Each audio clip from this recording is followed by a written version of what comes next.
I'm Jay Hill, and I'm here with my good friend, Dave Rutherford. Hey, Jay. And we've got another show coming up here. And what we thought we would do today is get into this shit show that's happened between Canada and Saudi Arabia. And it was prompted by a tweet by our Foreign Affairs Minister. Well, it's talking about the kind of diplomacy this is, right, Jay? I mean, it really is, I think what's been described pretty neatly as megaphone diplomacy. You know, standing on a rock and yelling at your neighbor. It's not productive, and we've seen what's happened here. You've been in government service. You've been around the world. You know, this isn't how you get things done, is it? No, exactly. In fact, I often relate relationships between governments and countries, not unlike relationships between friends and people, Dave. The reality is that it's not often what you say, it's how you say it.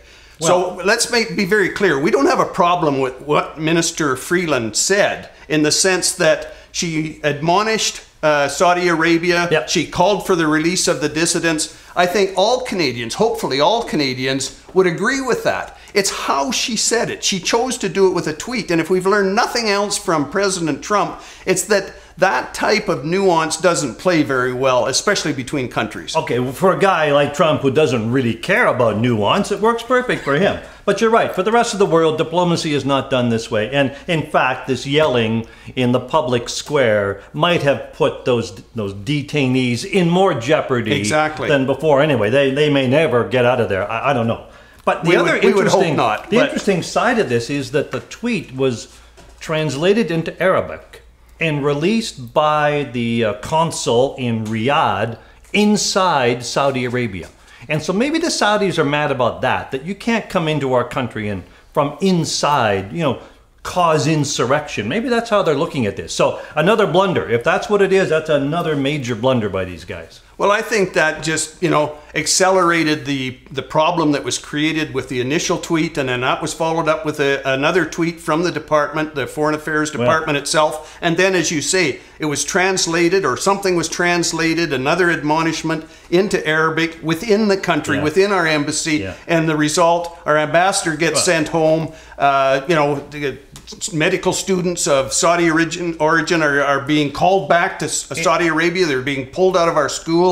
There's just a whole succession of things. There is. I mean, I think we're an easy target too. I mean, we are the country of Boy Scouts. I think we're an easy target. But despite that, this highlights some things, though, about our relationship with Saudi Arabia. I think we now know, well, what could happen? What could the implication be? Well, we're talking about $132 million worth of grain maybe not being taken by Saudi Arabia. But then we look at this $14.8 billion contract that Canada has with Saudi Arabia to provide light armored vehicles. That's right. For what?